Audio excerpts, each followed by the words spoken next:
Your life will change. Guaranteed, you will no longer be spiritually drained, spiritually empty, spiritually thirsty, spiritually hungry. You will be fed.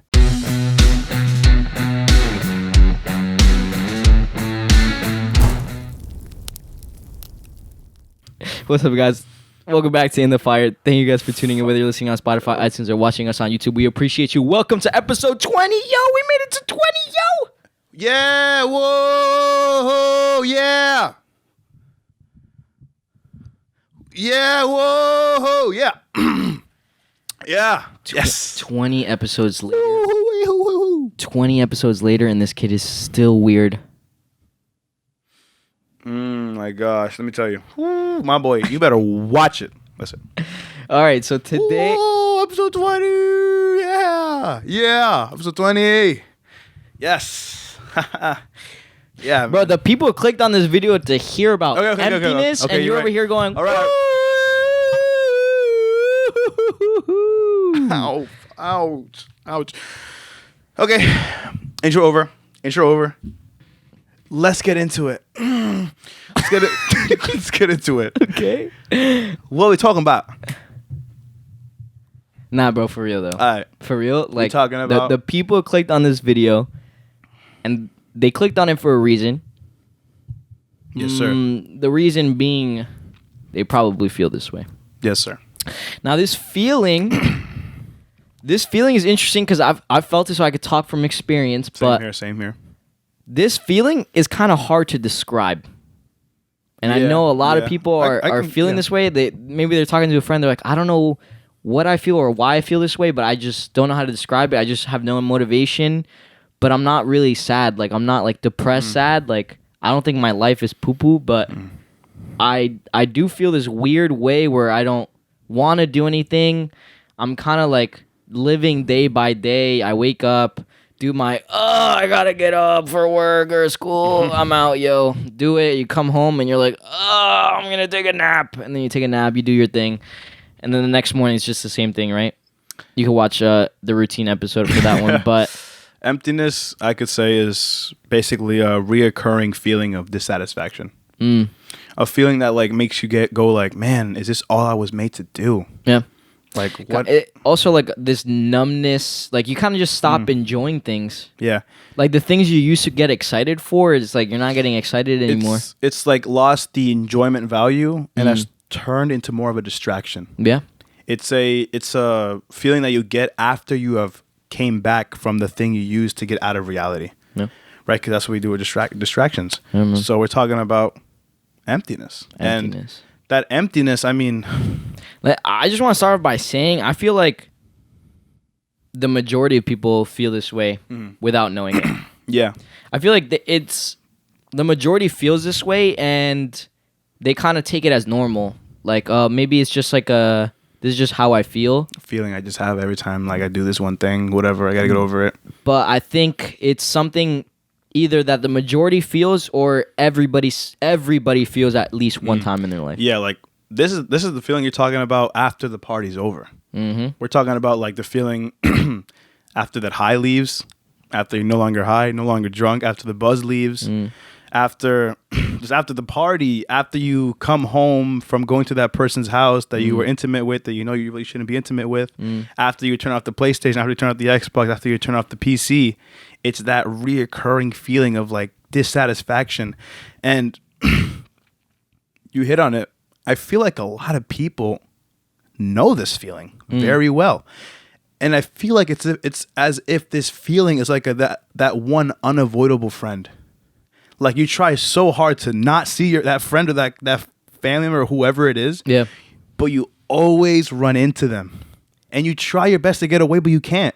And that's why I feel like so many people that are listening to us, they're like, yeah, I know that feeling, but I try to hide from it. And you hide from it by doing what? By distracting yourself. This feeling that you know that's that unavoidable friend. You're trying to get away, but you can't because it's a reoccurring feeling. It's always after you distract yourself. When you do those things that I said about, like all those things, you can't run from it because why? Because all you're doing is just numbing the feeling. So you push it to the side. You push it to the side. But it always comes back. But it always comes back, exactly. And like, I need people to hear this like that feeling, the things that you do to not feel that way, the distractions you go to, that stuff will never satisfy you. I don't want people to think that living this endless cycle of feeling that way is how life's supposed to be like. Yeah. It's insane. Like it's so like life taking from you to go to do these things that you think is right, that you think will actually make you happy. Yet over time it becomes dull to the point of I don't know what else to do because it's the only thing I go to. Wow. Yet it's not how you're supposed to live. And I want people to get this. This should not be the cycle that you go to. This should not be a cycle of, I go to this and I come back. Yeah, I feel that way, but I hide from it. I run from it. I go do the things I need to do. But that's not where life is found. It's not where life is found. And that's why, like, you got to ask where life is found. And I think also something important to hit on, we're not just talking about alcohol, drugs, party, and sex. Like, that's not at all what... that's a part of it, but definitely not all of it. Oh my. People numb this emptiness with success. People numb this emptiness with even religion, where they kind of just incorporate it in their lives, and like it's kind of like this way of just avoiding this emptiness for a little bit, and then it just ends up coming back, and you're like, yo, what's going on?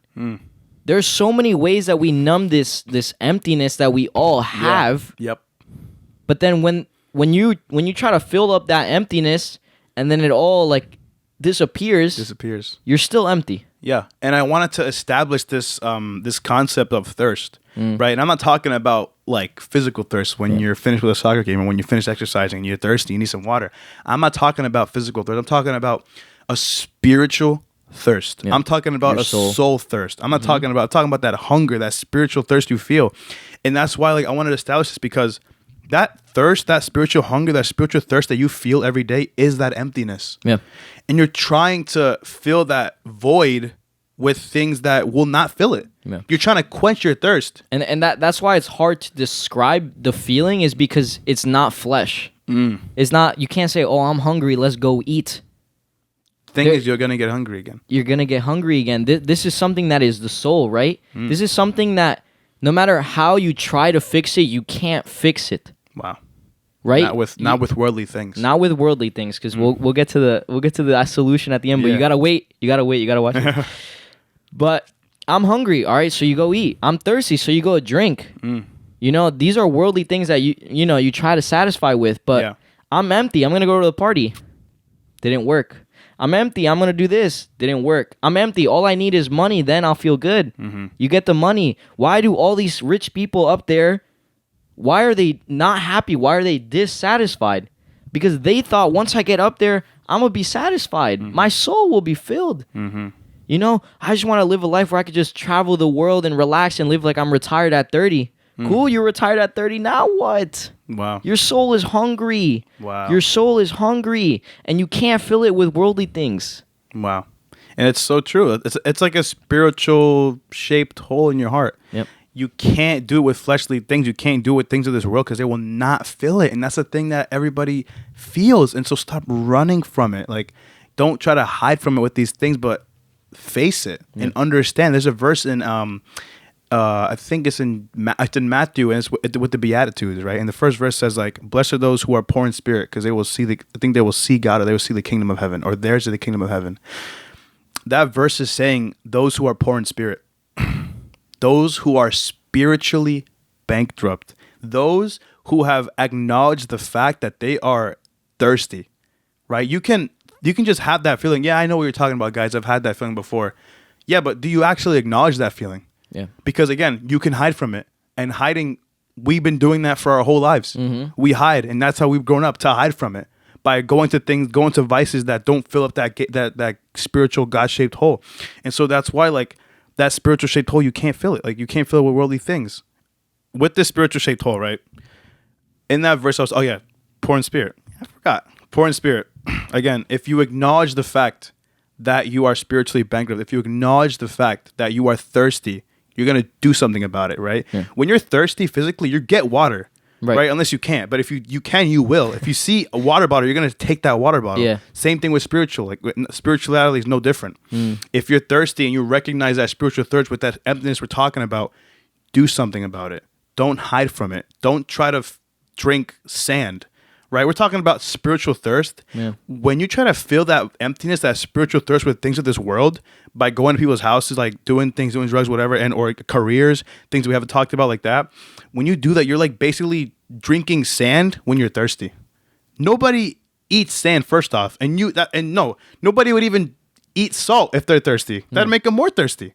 You would get a water bottle. Same thing goes with spirituality. If you recognize that you're spiritually thirsty, get that spiritual water. But what does that look like for the people like wondering? They're like, how do I know if I'm spiritually thirsty? Because I had one person come up to me and they told me like, listen, I pray every day. I'm connected to God. I go to church. I read my Bible, but I still crave something. I still like need something. Right? What is this spiritual? And by the way, like just because you read your Bible, you go to church and you pray doesn't necessarily mean you know God's heart, right? Wow. That's calling some people out. Yeah. I mean, I say that for myself too. 'Cause sometimes in the morning I read my Bible and I just read whatever I read. It's very true. Yeah. But it's actually knowing God's heart. But what do you say to those who think that like this? What does this spiritual hunger look like? Like, how do you diagnose that? How do you say, the problem you're having is spiritual hunger? I think you can diagnose it when you have tried to numb it with other things and it hasn't worked. I think when you get to the point when you're like, nothing in this world can fill my heart, you have diagnosed spiritual thirstiness, basically. A spiritual drought in your heart. That's what you just diagnosed. And I think like if you're watching this video, I'm pretty sure you clicked on it because you feel empty. If you feel this way, if you feel hungry, if you feel trapped is such a big one. If you feel trapped in the space of I want but I can't have, this, you just feel trapped, you don't know what to do, you don't know where to go, you don't know what your future looks like. You feel tired, drained, you're just out of it, you're just done, no motivation, you feel empty. You have spiritual hunger. Yep. That's the diagnosis. You have spiritual hunger, you have spiritual thirst. Yeah. And that's why we got the solution, right? Jesus in the Bible, he always says, or he's called himself the bread of life, and he's called himself living water. Why did Jesus compare himself to food? Why did he say that he's food? Because we need food to live. Yeah. Right? If we don't eat, we die. If we don't drink water, we die. We need that stuff. It's for our livelihood. Yeah. And yet, at the same time, he says, when you drink of me, you will never thirst again. So, what? When I drink water, I get thirsty again. Yeah. Right? When I go to those things, those pleasures in the moment, I have to do them again because they don't fulfill me. Right? So he's saying, no, I'm living water, right? And in John, I want to say this verse, in John 6:35, then Jesus declared, I am the bread of life. Whoever comes to me will never go hungry, and whoever believes in me will never be thirsty. Jesus says, after you have, like what he's saying is like, after you've tasted the life that I offer you, after you've like come to me, like after I've showed you what life really is, then you will no longer have to go to those temporary pleasures because that spiritual hunger and thirst that you have, it has been fed. I have fed it because of what I bring. Jesus came to bring life. I use this verse all the time. Like he came to bring life and bring life abundantly, to bring life fulfillingly, right? If you need love, Jesus says, I will provide. If you need acceptance, Jesus says, I will provide. If you need purpose, I will provide. If you desire a abundant, fulfilling life, Jesus says, I will most certainly provide. So Jesus is like putting this in front of you guys where, do you want to just be alive or do you want to actually live? Because he's saying there's a difference. Wow. Nobody just lives and eats and drinks and eats and drinks and goes to sleep, eats and drinks. That's not what life is all about, right? Jesus says, isn't the stomach more than food and the body more than clothes? That's crazy. He's saying there's more to life than this. There's more to life than you just eating and getting thirsty and hungry again. And there's more to life than you just going to that same thing every single day and still feeling empty every single day. He's saying there's more. There's more than that. That's not all there is to life. Like Jesus is like, everybody that goes to vices, he's bringing them like with his shoulder like this. And he's like, yo guys, that's not life. This is. And then he shows the kingdom. He shows who he is, right? He's saying right now to you guys, do you want to just be alive or do you actually want to live? And that's what he brings, abundant life. Yeah. So no longer will you try to put I'm getting the image of that kid toy when you put like the squares in the square holes and the triangles in the triangle holes. Like you're trying to put a triangle in a square hole and it's like, it can't go in. Yeah. It's not supposed to go in there. It's supposed to be the Lord. It's supposed to be Jesus. And so what do? Well, first we have to recognize. I was going to say that, yeah. The broken cisterns of the things we do to go to life to supposedly give us fulfillment. Yeah. We have to recognize what those broken cisterns are. Yeah. I always use the word analyze, but it's like take your whole day and really look at what are these things that you're using to fill up this empty void. What triangles are you putting in the square holes? Maybe you watch a lot of TV. Maybe you spend all of your free time just watching TV on your phone for 8 hours. Is that life? Do you want to spend really? When you go to die and somebody reads out what you did in your life, do you want to say work and watch TV? That's all he did for 30 years? Oh, man. That's insane. Drink? All this person did was, they would go to work and then they would go to clubs and parties afterwards. That's not life. That's not life. And it's not even about having a list of what you've done. It's more about where your heart is. Yeah. It's all about your heart. Yeah. Your heart is being pulled towards these things that will not help your heart. If anything, they're taken away from your heart to the point where you don't feel anything. And I was gonna say that the solution to emptiness is to have your eyes forward. And what's forward is God, right?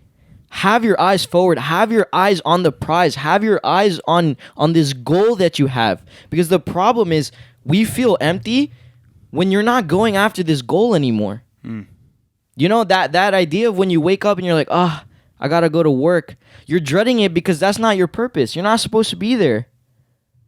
You feel empty after you had sex with this person because you weren't supposed to do that. And now you're veered off, right? So now your eyes aren't forward, but now they're backwards or to the side. And so now you're off track.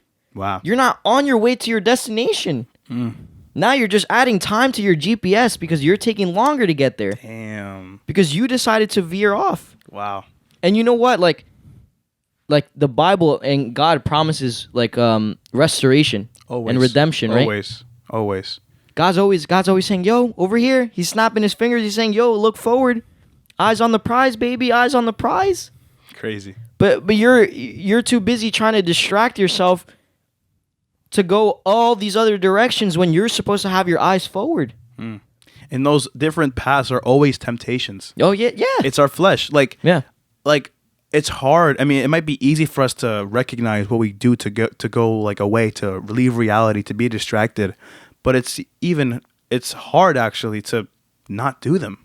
Yeah. It's hard to detach and get off that path that we've been going on for so long to say, wow, I actually realize this is not going to give me life. I have to go on the actual path. It's a dead end. But the thing is, it's so hard. And I want people to feel for us because it's not easy. No. It's so difficult for you to, it's like your arm is stuck to the wall with glue and you're trying to rip your arm off the thing.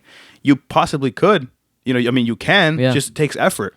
And the thing is, we have to overcome our flesh in these moments because it's very difficult to not do something you've been doing for a while.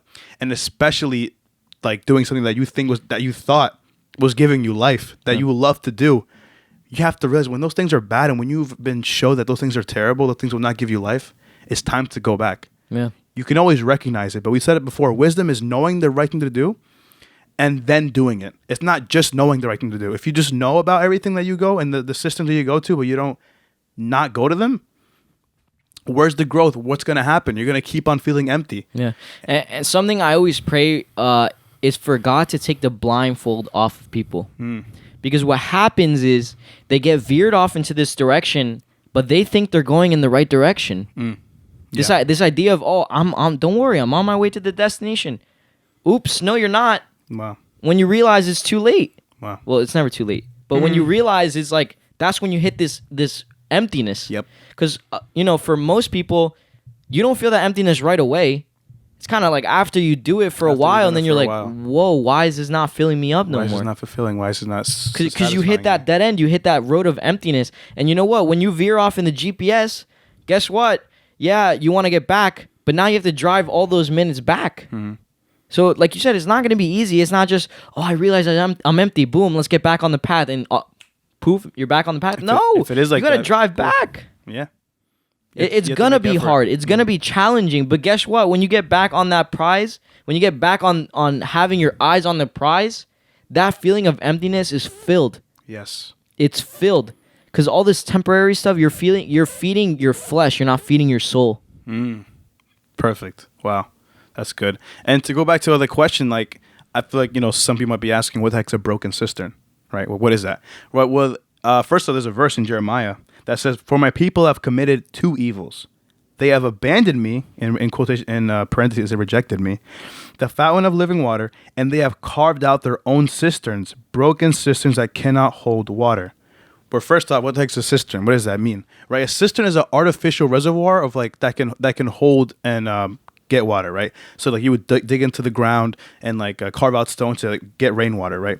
And in this verse that that's God speaking, he's talking to his people, and in that time, Israel was like worshiping like gods of stone. They were not worshiping God at all, like different other gods that weren't even gods, right? And just picture this: imagine you're in the desert, and you're so thirsty, and it's like a barren land. Like this land is super like parched. You see this beautiful fountain, and this fountain's like amazing. It's bubbling and it's cold and it's like clear. Now, it's like, oh my gosh, I want to drink that so bad, right? And you see that in the desert, but instead of going to that, you dig a cistern. You're like digging, you put stone down, and you're like hoping for rain to come. First of all, you're a fool. Yeah, you're kind of a bozo. You're kind of a bozo. Like, what the heck are you doing, right? And you would receive a bit of you would receive pity if you didn't know about that living fountain, right? You'd be like, whoa, you don't know about it, so. But guess what? We just exposed digging it, what? But the thing is, if you were to know about that living water in that desert, and you still didn't go to it, and you're literally turning your back on that living water to dig your own cistern, you are incredibly foolish because you are literally missing out on actual life. Yeah. And even though in your mind, in your sight, it's like, that seems very unappealing to me, it's actually the most appealing thing that will ever happen to your life. And I can just say by experience, the things that you should do is never the appealing thing to do, but it should be the thing you do. I said do because you got to do it. It doesn't, look, that it might not be the fountain of living water in front of you when it's like, oh, should I choose this or should I choose God? It's not going to be a beautiful spring, but it will produce that bubbling spring of water, right? That light that God says, come to me and I'll give you water. You will never be thirsty, and that bubbling spring will come into you. When you make that decision, you're going to be faced with two things, and it's not going to be appealing. The other thing that's evil will be more appealing than the actual fountain of living water. Yeah. But I tell you, you make that decision and you will receive that fountain of living water. You will no longer turn your back on this beautiful thing that will give you life. You will actually go to it. And even though it might not be the appealing thing to do, it is the life-giving thing to do. So good. So good. So you got to recognize that broken cistern, that thing that will not give you life, and then step away from it. Step away from it and then go to the actual spring of living water, which is Jesus. That spiritual hunger that you try to feed with other stuff, no more. Yeah. I'm sorry, but you've been exposed. You know what the living spring of water is. Real. So do not build your own cistern. That's going to be the thing. No cisterns. No broken cisterns. And one thing, God says broken cistern, right? He doesn't only say cistern, he says broken cistern. Meaning it doesn't work. The cistern that you're trying for you to if you're trying to find things like smoking or drinking or having sex, you're doing all these things to find life, it's broken. The joy and the peace and the things that you think that you will get from it doesn't even last because it's broken. It says in Jeremiah, like what God said, it will not even hold water. Meaning that peace that you think you're going to get from building your own cistern, from doing the things you think will give you life, it's not even going to hold it. It's not going to hold life. It's not going to hold joy or peace. It's going to be a fleeting peace, a temporary peace. It's not going to be the actual spring of water that will keep on bubbling no matter what you do. That water that God gives will continuously come. But the thing that you try to build yourself is broken. It will not hold water. It will not hold joy. It will not hold peace. It will definitely not hold purpose. Yeah. So it's no more broken cisterns. Hashtag no broken cisterns.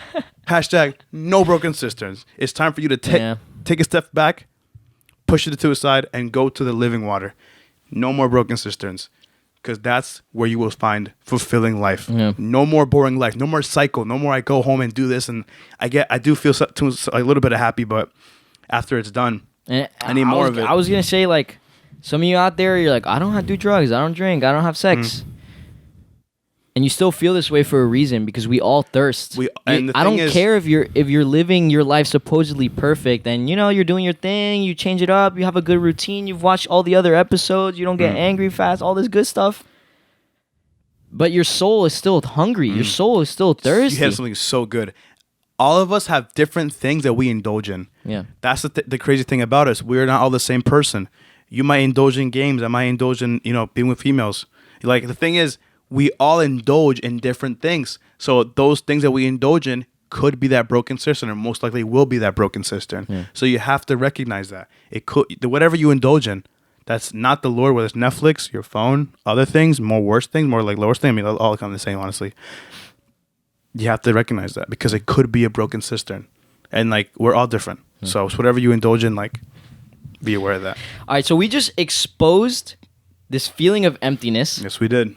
We exposed it and we showed you how to get out, because, listen, I've been there. I know you have. And we want to pull you out, because I would have done so much to get pulled out of that emptiness, because it was the worst season of my life was when I was empty. Yeah, we're not different. We know this feeling, and we don't like it.